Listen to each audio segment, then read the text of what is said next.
What's up mga katusi? Good morning. So this is Mag again, El Caps Pabisitigan. So flex love po yung unit ni Sir Domingo. So unit ito ni Sir Domingo, 8mm SLW bala. Tapos dalawang magazine. Yung magazine niya isa is drum magazine, tapos yung isa is standard magazine. So drum. So working magazine po yung drum natin ha. So yan o. So ito lang gagamitin natin. So 8mm cell bolt, 10 rounds magazine, lagyan natin ng bala. So 10 rounds lang ang ilagay sir.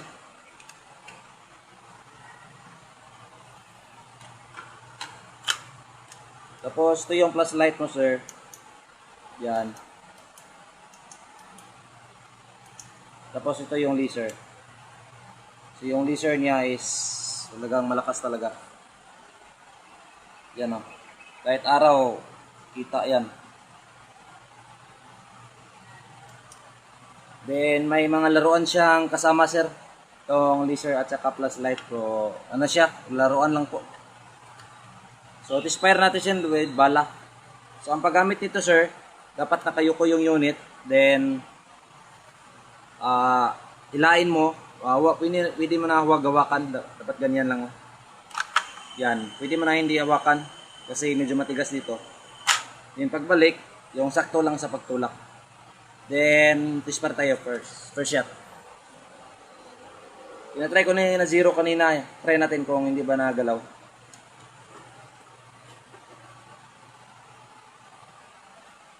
So yung target natin pala is yan. Yan o. Yan, yung lata na yan. So ganyan lang natin. So yung target natin is nasa ano lang yan to 12 meters. Mga 10 meters, 10 to 12 meters. So yun.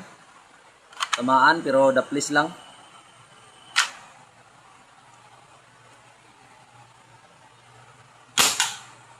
So yun. Tama pa rin.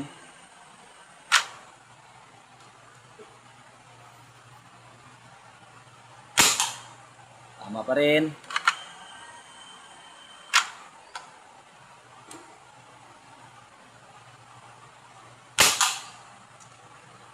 Tama pa rin.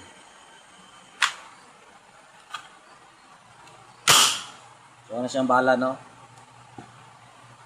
So i-try natin tong drum magazine kung working ba siya. May bala na to sa loob.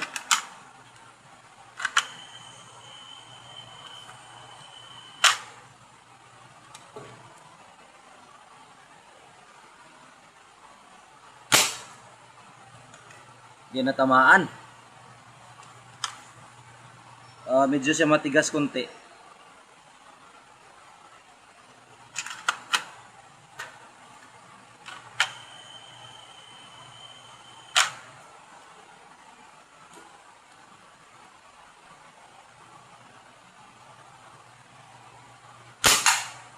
So yun o.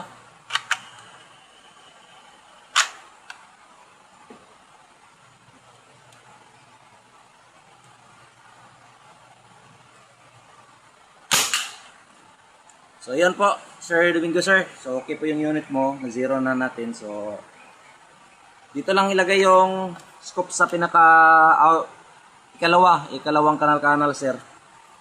So dito lang sa ikalawang kanal. So number 1 dito, tsaka itong bolt, dyan po ang number 2. So dyan sa number 2 yung kanal ilagay sir. Kasi pag lagay mo na yan sa ibang kanal, ma-disalign na po yung alignment niya, yung zero natin. So doon lang po. Pero pag may possible kasi sir na ma-disalign yung scoop natin. So ikaw na lang mag-zero. Madali naman mag-zero sir. So yun, i-try natin align yung laser mo sa scoop. So, align natin yung laser sa scope, no? So, pause ko muna ha.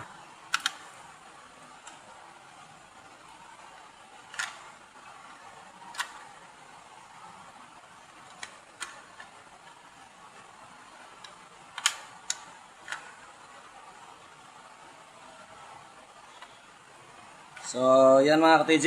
I-align na natin yung na-align na natin yung laser. So, yan yung laser, oh. So, yan kita naman siguro, no? So, i-align natin din, try natin.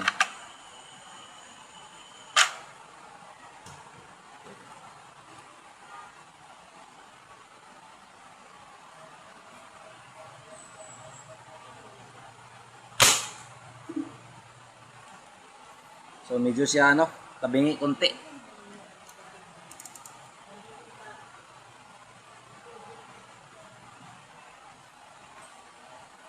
Try natin.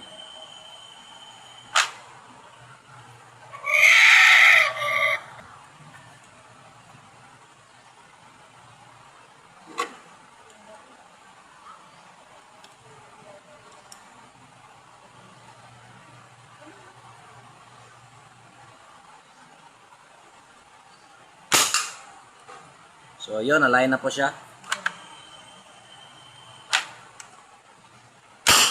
So, wala na siyang bala, no? So, okay na po yung laser mo, sir. Nakaline sa scope. Then, ang laser, sir, pag doon nakaline yung scope, na-line mo sa scope. So, ito na 0 ko sa 12 meters yung scope mo. So, 12 meters lang din yung laser mo. Pero kung gusto mong yan o, sir, yung malayo, ikaw na lang bahala, sir, sa laser at saka scope. So, i-try mo na lang sa medyo malayo, sir, yung scope. Pag okay po yung target, so okay na yan. Kasi sa 12 meters na natin na 0. So, okay lang yan. Mas maganda yung target naka-angle. Kasi maganda yung lipad ng bala. So, sir, kunting tips lang po So, pag ang unit natin, sir, ay pumapalya, so meaning yan, sir, sira yung cricket mo ito. So, ang gagawin mo, sir, tanggalin mo yung cricket mo dito. Ganyan mo lang yung trigger. Tapos, kunin mo yung cricket igniter. So, ito yung cricket igniter, sir. Sa lighter po yan makukuha ng cricket na lighter. Tapos pagbalik, sir, dapat na nakaganyan yung naka-align ang wire doon sa taas na position, na naka-position niya ganyan. Tapos pagbalik, madali naman mo pagbalik. Ipasok mo yung wire sa pinakataas, sir. Yung may butas, makikita mo yung wire sa butas. Makikita yung butas. So, pasok mo lang yung wire, no? Tapos pag nakapasok na, sir, itulak mo lang. So, yan po. Then, another tips naman, sir, pag ang unit mo, sir, ay medyo mahina na. So, yung lakas niya is iba talaga, nag-iiba. So, meaning niyan, sir, barado na po yung, barado na po yung sirens mo. So, madali lang magtanggal ng bara sa sirens. So, ganito lang yung gagawin mo, sir. So, itong canister, sir, ito yung canister. Iangat mo konti na makaangat yung karayom sa check valve. So, ayan. Nakaangat na po yung karayom, no? So, hilain mo lang.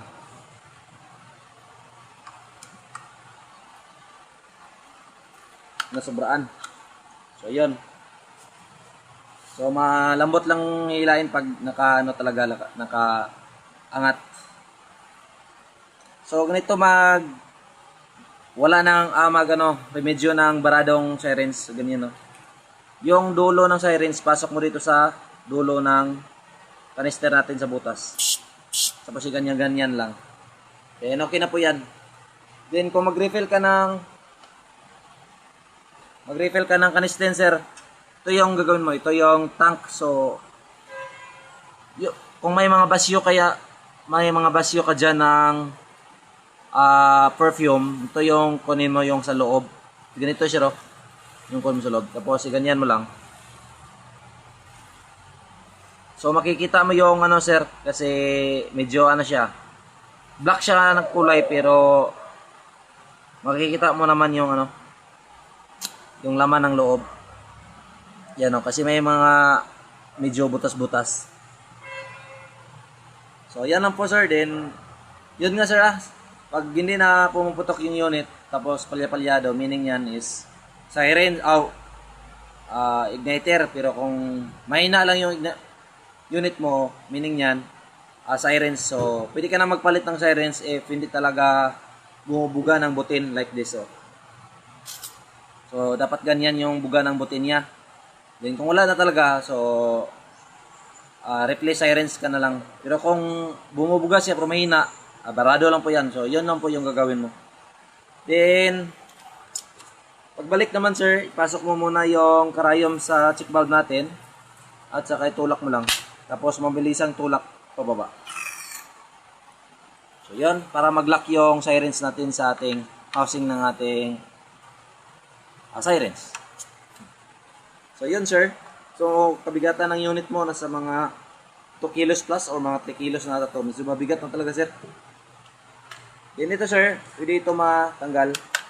Kasi naka-disassemble ito pag kuan. Pero pagbalik naman sir, ito natanggal siya no. Yan, natanggal po siya. Din sa pagbalik, yung tamang higpit lang po. Huwag higpitan ng matindi. Yan, tamang higpit lang. Tapos, ito sir, medyo, ano kasi ito, medyo malambot. Pa ganyan-ganyan forward to one. So, nilagyan ko ng, spoke para hindi siya pagalaw-galaw. At saka dito naman, para hindi siya pa, kasi malambot lang siya. Pag itulak mo, so, mas maganda na may lock siya dito. So, kunin mo ito, sir. Pwede mo itong hugutin. Yan, hugutin. At saka, ito naman, sir, itulak mo lang dito. Tapos, hugutin mo dito sa kabila. Yan. So, dito ko nilagay yung flashlight, sir. Ikaw na bahala kung saan mo nilagay. Kasi yung flashlight siya, naka-side naman. So, pwede siyang ilagay sa dito sa upper natin na part. So, pwede din ito flashlight na laruan. So, ito naman yung so, yan o. So, yan po yung unit mo, sir. So, may kasama siyang extra magazine, no?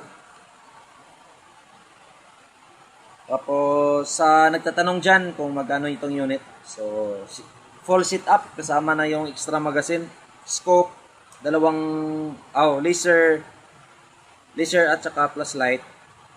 So ito yung accessories natin tapos ito may kasama na po itong gel blaster natin na ganito, laruan lang po. Pero okay na yan, dagdag pugi. Pero ito talaga, ito yung tunay na laser at saka tunay na scope, flashlight at saka scope. 3x9x40. So yung unit natin, yung haba pala niya is 1 meter po. So medyo mahaba talaga to. So maganda po siya kasi mahaba. Then ano siya? Ano ba tong unit? ER16 yung na ER16 yung nakalagay sa gel blaster.